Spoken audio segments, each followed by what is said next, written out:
This is the moment of truth. The suspense is killing me. Hello everyone, and a warm welcome from me and from the troublesome InfluEnzo. Today it's going to be a great episode because I'm going to tell you everything that I've found that is broken and that is wrong with this car.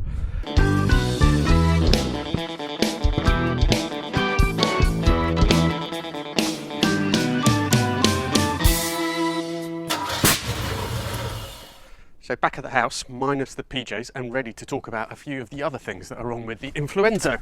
Now these tend to be smaller, more minor things at the moment. We'll get into the meaty stuff later when I jack it up. But let's start with the speedo.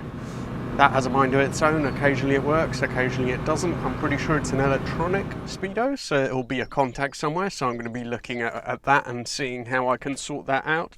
The seat adjuster for the driver's side didn't work, so the seat wouldn't click into place. I've already taken the seat out and fixed that, so that's all good. The washer for the windscreen wipers doesn't work, although the wipers do. The steering had a really rubbery, weird feel to it. And I took this console apart thinking it was the bearing here, but actually it's the bearing right at the bottom of the footwell where the steering shaft goes in. That obviously has a rubber seal. That was just a bit tight and old, so that just made it all quite rubbery and it didn't feel so nice. So again, just sprayed some silicone on that and it's made a huge difference. Although I do want to do something about this flexible steering column at some point. There must be a way of bracing it. Just makes the car feel horrible. Then the side lights at the front right, the side light and the indicator both don't work. It must be maybe some wires going right to that whole panel, so hopefully it won't be too complicated to sort out.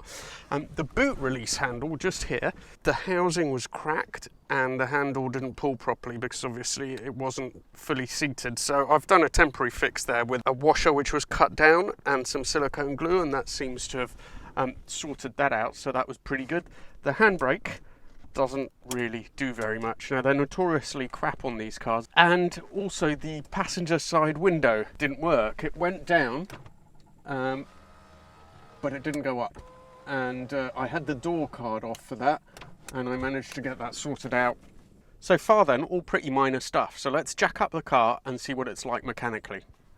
I've had a good look at the car now and I'm going to show you a few things, including some rust that my Ferrari can finally be proud of. First of all, having a look here at the front, the suspension wishbones, some of the rubber bushings have been changed pretty recently. The anti-roll bar bushings look pretty good. The upper arm bushers look okay as well, but the lower bushers and the shock bushers do look quite perished, at least on the outside. I've already had a go at tightening up this bearing and I think that's taken the slack out, so that is actually quite a good thing. Having a look under the car, the other thing to discuss are the oil leaks that were mentioned to me before. I've had a look down there while I was doing the oil service and you can see that it's quite odd. It seems that there is leakage. It's pretty small, but it seems that at least some of it is actually coming in through where the screws themselves. So that's probably quite doable and quite fixable. Aside from that, I'm going to need more time to look at that, but it's not number one priority. It really is very little that seems to drip out from there. The rest of the chassis underneath actually looks pretty good. All the main tubes are pretty healthy. And the sills, there's a couple of little bits where they're sort of fraying, but nothing serious. So I think it just needs a bit of tidying up and under-sealing in places, but it all looks okay. Where it gets really interesting is here at the front. So there's a whole section of tubes here which are to keep the battery in place. So it's a sort of front subframe, and I guess it probably adds some rigidity as well, although it's not the main structure. And what we see here is that one of the rectangular sections of metal that goes from the battery tray into the main chassis frame has actually almost completely dissolved. Now it looks much worse on here than it is because the main chassis frame is really solid and fine, so I'll be able to cut that out, and that'll be a winter project. Just cut that out, replace it, weld it in, shouldn't be a huge deal. And now we reach the most thorny and worrying part of what could be broken on the InfluEnzo, and that is the engine. And in order to be able to fully explain to you my feelings on the current situation, I thought the best thing was actually to talk about it while we go for a drive. So, I thought that I had resolved the issue with the cylinder number 3 that wasn't firing by replacing the rotor and the distributor cap, sorting out all the electrics, checking for spark, swapping the leads round. And indeed, it did seem that when I switched on the engine from cold, that header was warming up. Well, I think it is running.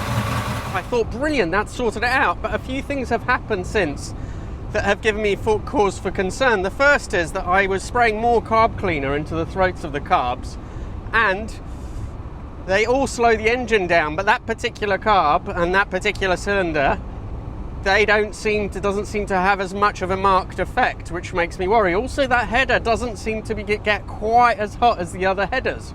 So there's a bit of a worry. The thing is, I've never experienced one of these cars before, or driven them and experienced this engine, so I don't know what it's supposed to sound like. It does feel a bit down on power to me, and I think that there is an issue probably with that cylinder. Problem is, it idles really, really nicely and smoothly, and generally speaking, it runs really, really well.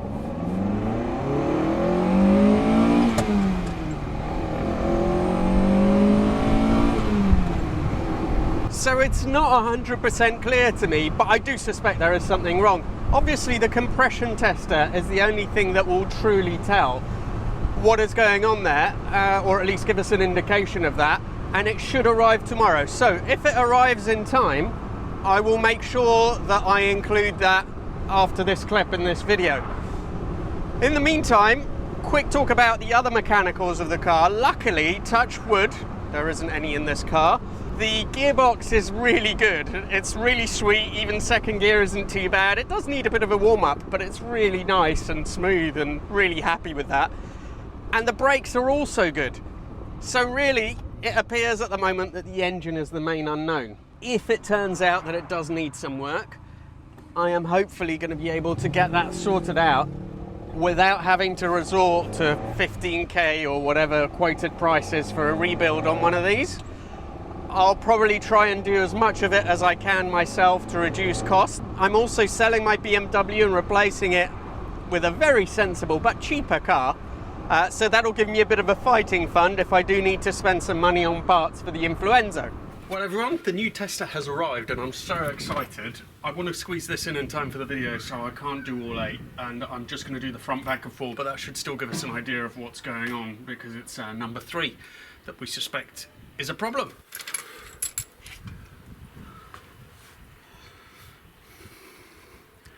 Don't know if you can see that, but it'd be interesting to see the difference between the plugs as well. That looks like it's running all right. If anything, very slightly lean, but pretty good. Here's the dodgy one. And number 3, completely coked up. Definitely something not right there. I wonder if it could still be the carb that is the issue. And this is, I think, what the plugs should look like. Cylinder 2 looks exactly like cylinder 4 and completely different to cylinder 3. And again, much nicer looking plug.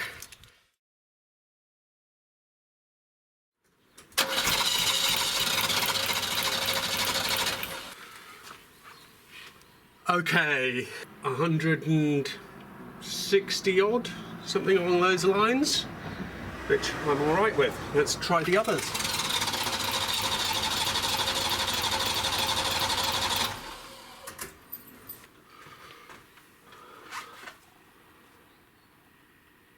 Just over 100 and just over 150 on that one.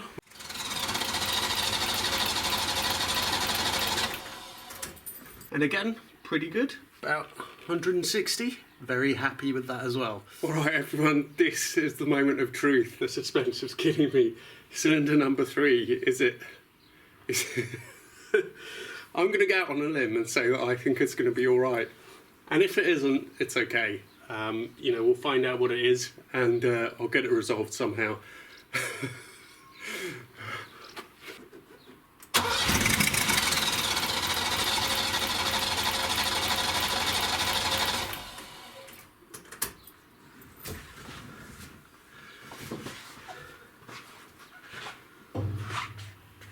Oh my god, I can't bear to look.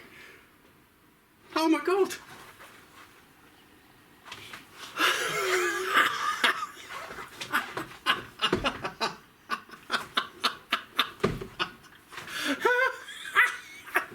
Oh my god, that is such amazing news! It must be the carb. Oh god, I'm so happy. I am so happy. I loved this car. I love you, InfluEnzo. I mean, you're not running properly, but I still love you. Oh, yes. Hey, everyone. I am just so happy. You just don't understand it. Some of you are probably going to tell me differently, but I think this means that the engine is mechanically fine, that there's nothing wrong with it. So, it's still either got to be ignition, which is unlikely, or the carb. Either way, I don't need to take the engine out. That is so amazing. That is so amazing. Oh, thank you all very much for watching. I love the InfluEnzo.